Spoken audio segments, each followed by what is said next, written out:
নমস্কার, আমি কুণাল ঘোষ। সংবাদ বিশ্ব বাংলায় ফেসবুক লাইভে আপনাদের স্বাগত জানাচ্ছি।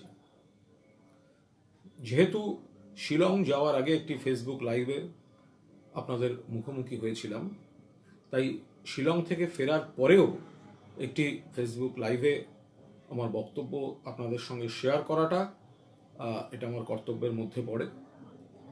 সেই কারণেই আজকে আপনাদের সামনে আসা। সারদা তদন্তে আমি প্রথম দিন থেকে সহযোগিতা করেছি। রাজ্য সরকারের পুলিশ হোক কিংবা কেন্দ্রীয় সরকারের পুলিশ বা এজেন্সি, প্রথম দিন থেকে আমি সহযোগিতা করেছি। এবং এখন সিবিআই তদন্ত চলছে। সিবিআই আমাকে একটি চিঠি দিয়েছিল, প্রথমে টেলিফোনে জানায়, তারপর চিঠি, যে তদন্তে সহযোগিতার জন্য তাদের শিলং অফিসে দেখা করতে হবে। আমার জামিনের অন্যতম শর্ত তদন্তে সহযোগিতা করা, এমনিও করেছি। তো লিখিত নির্দেশ পাওয়ার পর আমি শিলং যাই, তাদের অফিসে যাই এবং তদন্তে সহযোগিতা করি 10 এবং 11 তারিখ। এই সময়ের মধ্যে তদন্তের যে অংশ ছিল, সরাসরি আমার সঙ্গে কথা বলা কিংবা কলকাতার নগরপাল শ্রী রাজীব কুমারের সঙ্গে মুখোমুখি জিজ্ঞাসাবাদ, আমাকে এজেন্সি যা বলেছেন আমি তদন্তে সহযোগিতা করেছি, সেই জিজ্ঞাসাবাদে সামিল হয়েছি। এই জিজ্ঞাসাবাদ প্রসঙ্গে আমি একটি শব্দও বলবো না, বলিও নি।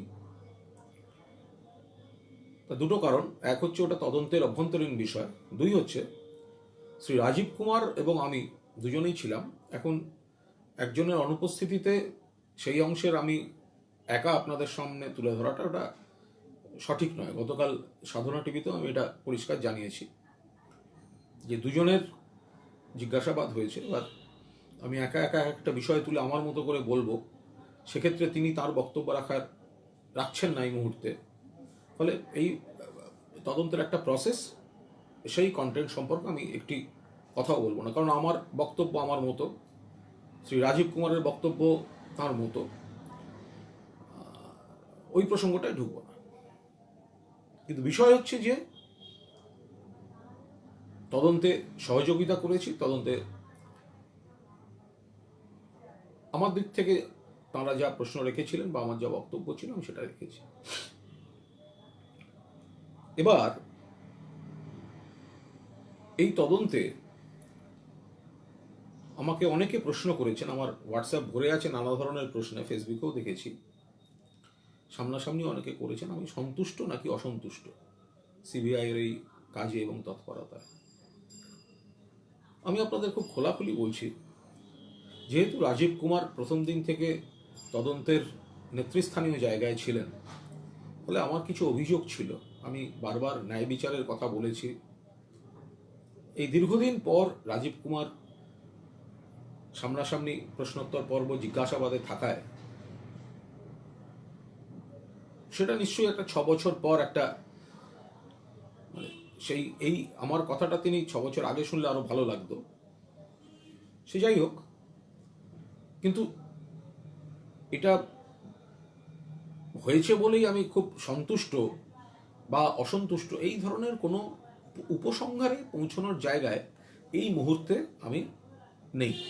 এটা আমি শিলংয়ে বসেও সাংবাদিক বন্ধুরা যারা জিজ্ঞেস করেছিলেন বলেছি, কারণ আমি জানি এই ধরনের পরিস্থিতি বেশ একটা নাটকীয় পরিস্থিতি। মানে রাজীব কুমারকে ডাকা হলো, তাতেই আমি খুব খুশি হলাম, আমি ঠিক ওর মধ্যে পড়তে চাইছি না। সেটা আমার ব্যক্তিগত ব্যাপার, যে আমি ওনার কাছে ন্যায় বিচার চাইছিলাম, ওনার টিমের কাছ থেকে হয়তো সেটা আমি পাইনি। আজকে ওনাকে এতদিন বাদে অন্তত শুনতে হচ্ছে প্রসঙ্গগুলো সামনে বসে, এটার একটা নৈতিক জয়ের বিষয় থাকে, কিন্তু তার সঙ্গে সার্বিক তদন্তের কোনো সম্পর্ক নেই। কারণ ইতিমধ্যেই যথেষ্ট বিলম্ব হয়েছে। আর এই ধরনের একটু নাটকীয় পরিস্থিতি এটা মাঝে মধ্যেই তৈরি হয়েছে। ফলে রাজীব কুমারকে ডাকা হলো, তাকে শিলংয়ে গিয়ে থাকতে হলো, এবং তাই দেখে আমি প্রচণ্ড সিবিআইয়ের সমর্থক হয়ে গেলাম এবং আমি বললাম যে আমি সন্তুষ্ট, আমি ওর মধ্যে পড়তে চাই না। কারণ সন্তুষ্ট না অসন্তুষ্ট সেইটা বলার মতো পর্যায়ে আসেনি।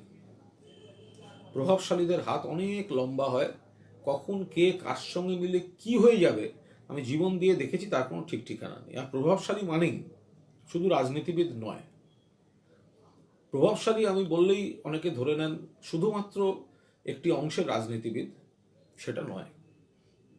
প্রভাবশালী মানে তার মধ্যে আইএএস আইপিএস থাকতে পারেন, সাধারণ পুলিশ অফিসার থাকতে পারেন, ব্যবসায়ী থাকতে পারেন, বিভিন্ন দলের রাজনীতিবিদ থাকতে পারেন, আই রিপিট বিভিন্ন দলের রাজনীতিবিদ থাকতে পারেন,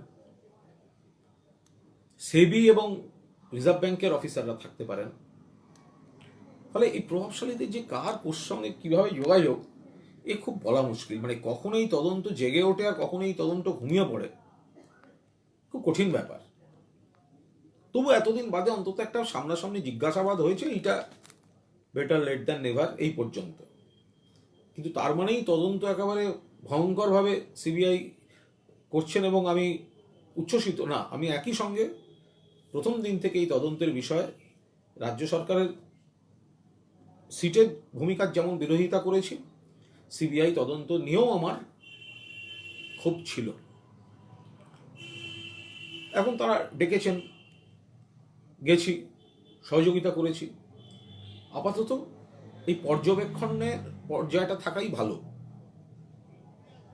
এরপর কি হবে, সিবিআই কোনো পদক্ষেপ নেবে কিনা অথবা অন্য দিক থেকে কোনো পদক্ষেপ হবে কিনা, সেগুলো না দেখে এসব নিয়ে বেশি চর্চা করাটা আমার মনে হয় অনুমান ভিত্তিক জল্পনায় পরিণত হওয়ার একটা সম্ভাবনা থাকে। দুই, আমি আর একটা কথা বলতে চাই, দুটো বিষয়। একটা হচ্ছে গত 2-3 দিন ধরে বিভিন্ন সংবাদ মাধ্যমে যে খবর পরিবেশিত হয়েছে, আমি সেই খবর ঠিক না ভুল তার মধ্যে একটুও যাচ্ছি না, কারণ এটা সংবাদ মাধ্যম নিয়ে আজ আলোচনার জন্য বসিনি। সাংবাদিকরা চেষ্টা করেছেন বিভিন্ন ধরনের খবর করতে, কোনোটা আমার পছন্দ হবে, কোনোটা আমার পছন্দ হবে না, আমি ওর মধ্যে ঢুকছি না। আমি বলছি যে ধরনের খবর হয়েছে তাতে দুটো বিষয় আমার কাছে ঘুরে ফিরে আসছে। এক,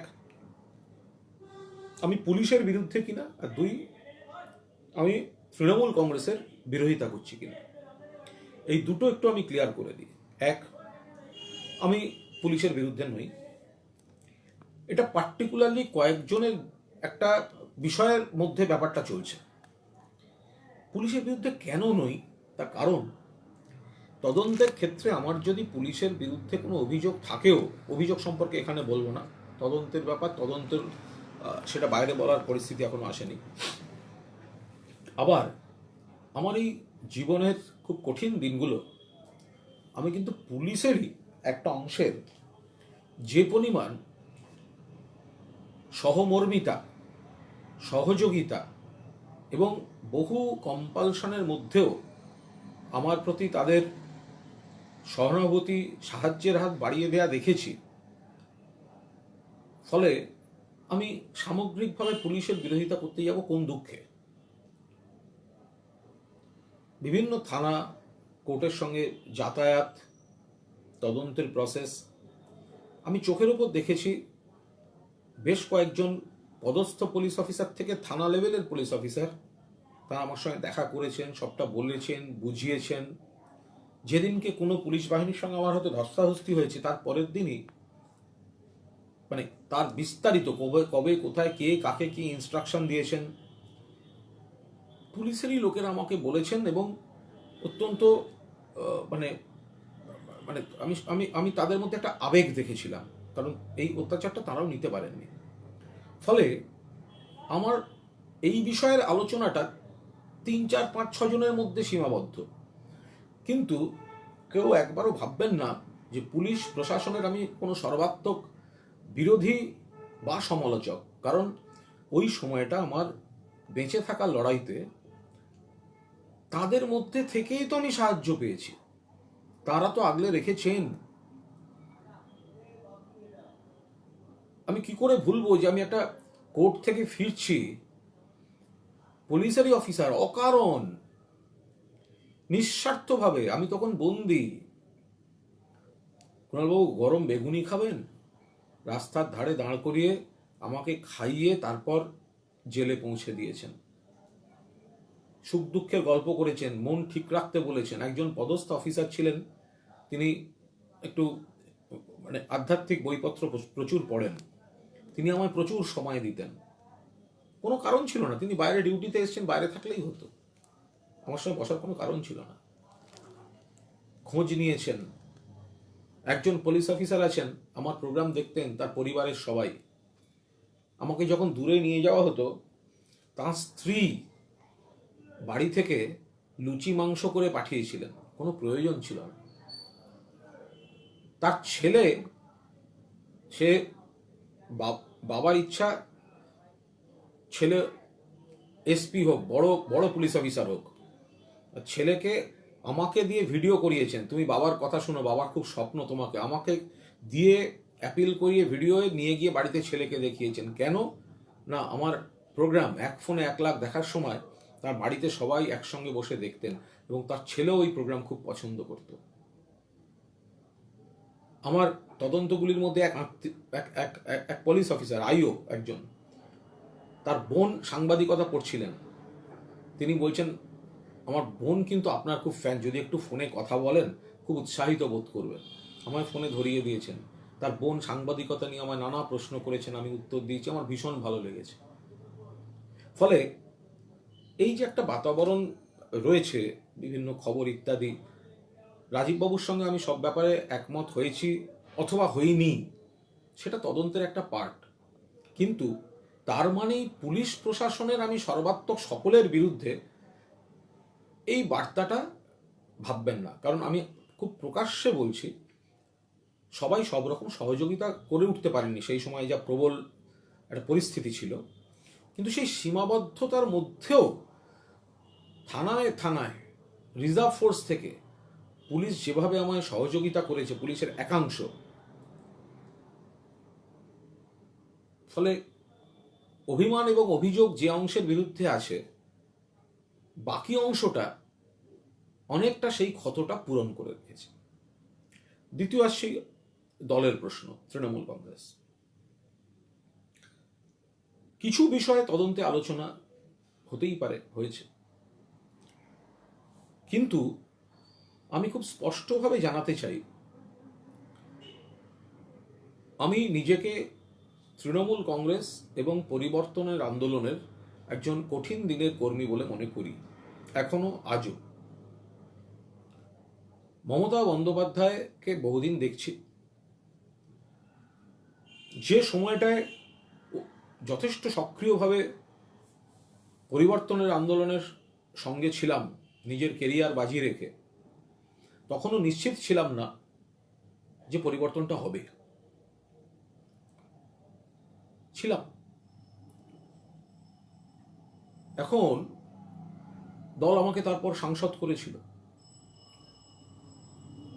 যারা আমাকে খুব কাছ থেকে চেনেন তারা জানবেন যে আমি কলম হাতে এবং টিভিতে জনমত গঠনে কতটা প্রভাব বিস্তার করতে পেরেছিলাম। আবার আমার বাল্য বন্ধুরা, এলাকার বন্ধুরা যারা জানেন যে এই কুণাল ঘোষ পাড়ায় মিছিলও করেছে, এলাকায় তৃণমূল কংগ্রেস তৈরি থেকে শুরু করে এলাকাটুকুতে সক্রিয় পলিটিক্স, ছাত্র পরিষদ পুরনো দিনে করার পর, দীর্ঘ বিরতির পর, এলাকার হাতে হাতে দেয়াল লেখা কর্মী বললেও কুণাল ঘোষ তার মধ্যে একজন। এখন প্রশ্ন হচ্ছে, আমি দলটা ছাড়বো কেন, কিসের জন্য? একটি কাগজে খবর পড়েছি, দল আমার উপর অসন্তুষ্ট হয়েছে আমি তদন্তে সহযোগিতা করা বা এই রাজীব কুমার কেন্দ্রিক ঘটনায়। এই ধরনের একটা রাগ দলের কারুর কারুর হতে পারে, এই পরিস্থিতিতে আমি অস্বীকার করছি না। কিন্তু আমি আবার এটাও মনে করি, বাঁশের চেয়ে কঞ্চি দড়ো এই দলটায় এই ধরনের অনেক প্রবলেম আছে। যারা আমাকে দলের কাছাকাছি দেখতে চান না তারা এই সময় একটু অতিরিক্ত সক্রিয় হবেন। আমি শুনেছি একজন বলেছেন 25 তারিখ কোর কমিটির বৈঠক থেকে কুণাল ঘোষকে বহিষ্কার করা হোক। আবার এও শুনেছি যে আর একজন বলেছেন ও তো দলের বিরুদ্ধে কিছু করেনি, ও জামিনের শর্তে রয়েছে যে তদন্তে সহযোগিতা করতে হবে, আর ওর ওপরও তো ঝড়ঝাপটা গেছে, তাহলে ওকে অহেতুক শাস্তি দেওয়ার মানে কি? এখন আমি এই শাস্তি দেওয়া হবে কি না হবে আমি মাথা ঘামাচ্ছি না। আমি একটা আবেগ থেকে এই দলের সঙ্গে এখনো আছি। চারপাশে দিনকাল যা পড়েছে তাতে কারুর কোনো ক্ষোভ হলেই দেখি দল বদলায়, এই দল থেকে ওই দল, ওই দলের ক্ষুব্ধ এই দলে, এই দলের ক্ষুব্ধ এই দলে। আমি দেখাতে চাইছিলাম যে আমি এমন একটা অদ্ভুত অবস্থানে থাকি যে দলের সঙ্গে আমার ইস্যু ভিত্তিক মত পার্থক্য, তা সত্ত্বেও সাংসদ পর শেষ হওয়ার পরেও আমি দল ছাড়ার কথা ভাবি না। কদিন আগেও ব্রিগেড চলোর পথসভা করেছি, বক্তৃতা করেছি। 2011 সালের 21শে জুলাই ব্রিগেডে বাংলার বুকে প্রথম কুণাল ঘোষ বলেছিল যে এরপর দিল্লি দখলের লড়াই, মমতা বন্দ্যোপাধ্যায় বাংলা থেকে পরের প্রধানমন্ত্রী। সেই সুযোগ আছে, আমি এখনো মনে করি। ও সমস্যা হচ্ছে আমি যদি আবেগ দিয়ে দলের কথা বলতে চাই তাহলে আমাকে বলা হবে আমি ক্ষমতার জন্য পায়ে ধরছি, আপোষ করে আছি, আমার মেরুদণ্ড নেই। আবার যদি আমি তার উল্টো পদক্ষেপ নিই তখন বলা হবে বেঈমান, দল বদল করেছে। আমি দল বদল করছি না, আমি কেন করব? যেদিন যে সময় আমার পুলিশের সঙ্গে রোজ মারামারি হয়েছে প্রত্যেক মাসে আমি চাঁদা দিয়েছি দলকে। 34 মাস আমি বন্দি ছিলাম, এই 34 মাসে আমি দলকে 3,40,000 টাকা চাঁদা দিয়েছি। আমার কিছু ক্ষোভের জায়গা আছে এবং তদন্তে সহযোগিতা করাটা একটা নৈতিক কর্তব্যের মধ্যে পড়ে। আর আমিও তো মানুষ, আমার সঙ্গে যে ধরনের অত্যাচার অবিচার হয়েছে, আমি মানুষ বলেই তো তার একটা প্রতিক্রিয়া থাকবে, নইলে তো আমি অমানুষ, পাথর। কিন্তু আমি দলের বিরোধিতাটা করছি কোথায়? আর কারা আমার ভুল ধরছেন দলের বিরুদ্ধে? আমি যতভাবে যেভাবে নেত্রী এবং দলকে সহযোগিতা করার চেষ্টা করেছি আমার মনে হয় আমি অনেকের থেকে বেশি করেছি। কালকে আমায় সাংবাদিকরা জিজ্ঞাসা করছিলেন, আমি বলেছি মমতা বন্দ্যোপাধ্যায় আমার নেত্রী, অভিষেক বন্দ্যোপাধ্যায় আমার ক্যাপ্টেন, পার্থ চট্টোপাধ্যায় আমার গার্জিয়ান, কেন বলবো না? ফলে এই সমন পেয়ে যাওয়া এবং তদন্তে সহযোগিতা করাটা একটা পার্ট, এবং আমার রাজনৈতিক আনুগত্য একটা পার্ট। গত কয়েকদিনে দলের বিরুদ্ধে একটি বিবৃতিও আমার কেউ কোথাও দেখাতে পারবে না। তদন্তে আমি সহযোগিতা করছি। আমি মনে করি না যে একটা তদন্তে সহযোগিতা করার জন্য কোনো দল কারোর বিরুদ্ধে ব্যবস্থা নিতে পারে। এটা কেউ বিশ্বাস করবেন? সিবিআই বা কেন্দ্রীয় সরকার নিরপেক্ষ কি নিরপেক্ষ নয় আমি তার মধ্যে ঢুকছি না, আপনারাও জানেন আমিও জানি। কিন্তু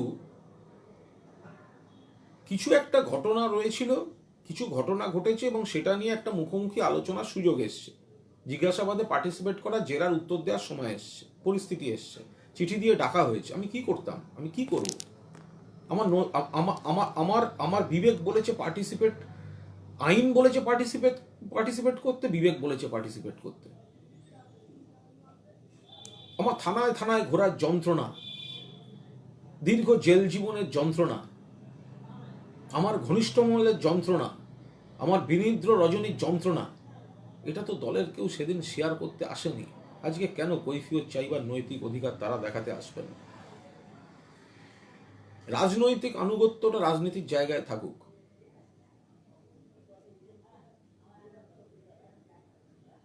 যতদিন আমি বন্দী ছিলাম জেলে কারুর তো আমার কথা মনে পড়েনি। আমার অসুস্থ মা 2 ঘন্টার বেল পেতে আমার মাথার ঘাম পায়ে পড়ে গেছিল, ক্যান্সারে আক্রান্ত, সারা গায়ে চ্যানেল করার জায়গা নেই, স্যালাইন ইত্যাদি ওষুধ চলছে, এইখান দিয়ে চ্যানেল করতে হয়েছিল। আমি বেলে গিয়ে দেখি মার কপাল দিয়ে ফুটো করা রয়েছে। সেদিন তো কেউ দেখতেও যাননি। কুণাল ছেলেটা এতদিন আমাদের দলে ছিল, দুঃসময় থেকে দলে ছিল। ও ঠিক করুক বা ভুল করুক, ও জেলে আছে, একমাত্র সন্তান, ওর মার এত খারাপ কন্ডিশন আমরা সবাই জানি। আমরা ওর বাড়িতে গেছি, আমরা ওর মাকে চিনি, একবার গিয়ে দাঁড়াই, অন্তত মায়ের জন্য দাঁড়াই। কারোর তো কোনোদিন মনে হয়নি।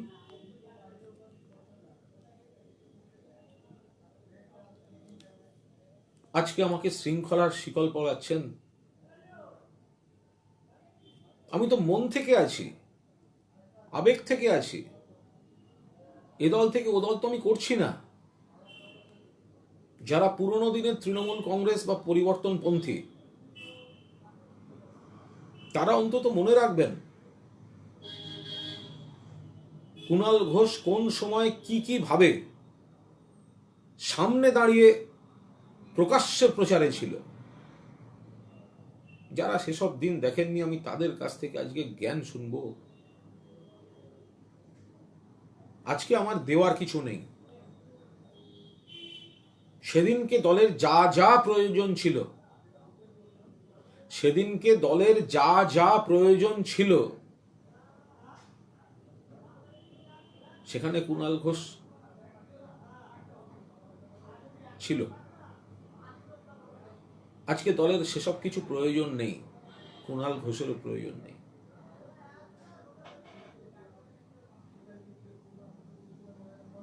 তবু আমি এখনো বলে যাব,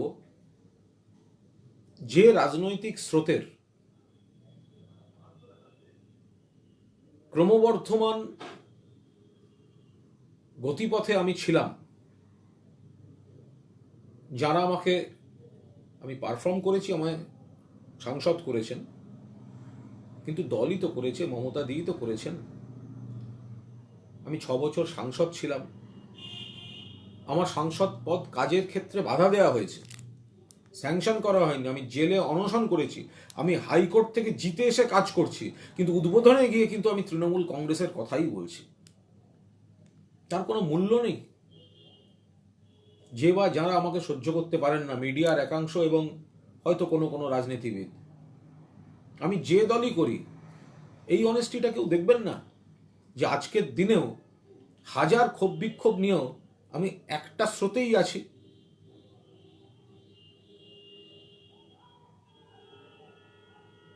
আজকে একটা তদন্তে সহযোগিতা করতে যাওয়ার জন্য কোনো অপমান আমার প্রাপ্য নয়, অপপ্রচার আমার প্রাপ্য নয়।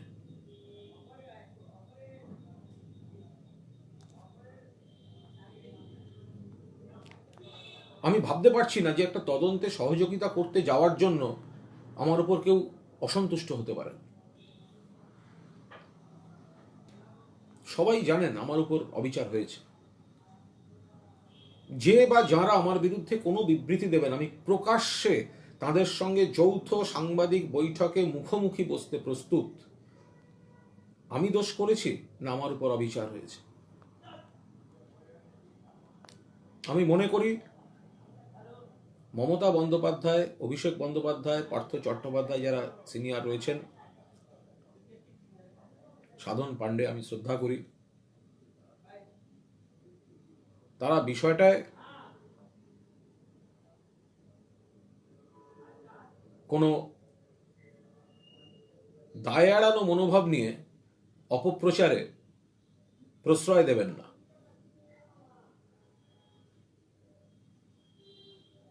আমার সঙ্গে সরকার নেই, আমার সঙ্গে প্রশাসন নেই, আমার সঙ্গে ক্ষমতা নেই, কিন্তু গত 6 বছরে কুণাল ঘোষ দাঁতে দাঁত চিপে লড়েছে। প্রশাসনিক ক্ষমতার ক্ষমতাসীন কুণাল ঘোষ নয়, কুণাল ঘোষ ঈশ্বর বিশ্বাসী প্রতিবাদী। আমি মনে করি ঈশ্বর সর্বশক্তিমান আর সময়ে শেষ কথা বলে।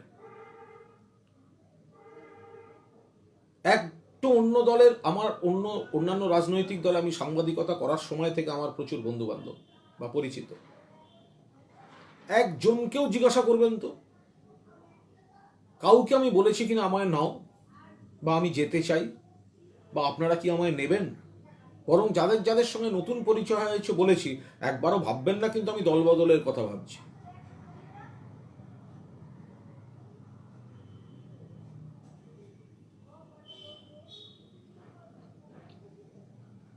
কিন্তু ঘরের লোকেরা যেন দ্বিতীয়বার আর অবিচারটা করবেন না। আমি তো প্রথম দিনই নেতৃত্বকে জানিয়ে দিয়েছি আমি তৃণমূলের প্রার্থী হতে চাই না। দলের কোনো কাজ থাকলে বলবেন, আমি করব। এর থেকে আমি আর কি বলতে পারি? রাজনীতি আমার অগ্রাধিকার নয়। আমি নানা সমস্যায় আছি, তার মধ্যে চাকরি বাকরিও করতে হয়। সেখানে আমায় যদি কাজ করতে না দেবেন না, আমি আর একটা নতুন উপন্যাস লিখব, শুধু আমি আমার শখের জিনিস। কিন্তু আমার যারা চেনা পরিচিত বাল্যবন্ধু সবাই আমরা একটু রাজনীতির সঙ্গে অধিকাংশ জড়িত, এবং তৃণমূল ঘরানাতেই একসঙ্গে সবাই কাজ করতাম ইত্যাদিতে, সেই বন্ধু বান্ধবরাই থাকি একসঙ্গে। ফলে আমার এই চূড়ান্ত সৌজন্যকে কেউ রাজনৈতিক দৃষ্টিভঙ্গিতে যদি আমার দুর্বলতা ভাবেন, আমি আবার পরীক্ষা দিতে তৈরি আছি। আপনাদের, আমি হয়তো পুলিশ প্রশাসনের মদত পাবো না,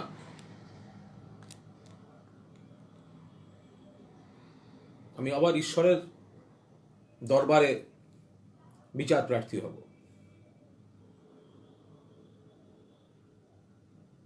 আমি নিজেকে তৃণমূল কংগ্রেসের একজন সাধারণ সৈনিক বলে মনে করি। আমি মনে করি মমতা বন্দ্যোপাধ্যায়ের নেতৃত্বে যে সামাজিক কর্মসূচিগুলি হয়েছে তার বহু ক্ষেত্রে সুফল মানুষ পেয়েছেন, এবং আমি এও মনে করি যে তৃতীয় শক্তিতে মমতা বন্দ্যোপাধ্যায় গুরুত্বপূর্ণ ভূমিকা নিতে পারেন এবারের লোকসভা নির্বাচন। এখন শিলং এবং রাজীব কুমার পর্বের পর তদন্তে সহযোগিতার কারণে দলের কেউ কেউ যদি আমার প্রতি রুষ্ট হন এবং বাকিদের প্রভাবিত করে আমাকে নতুন করে কোণঠাসা করা বা অপমান করার চেষ্টা করেন,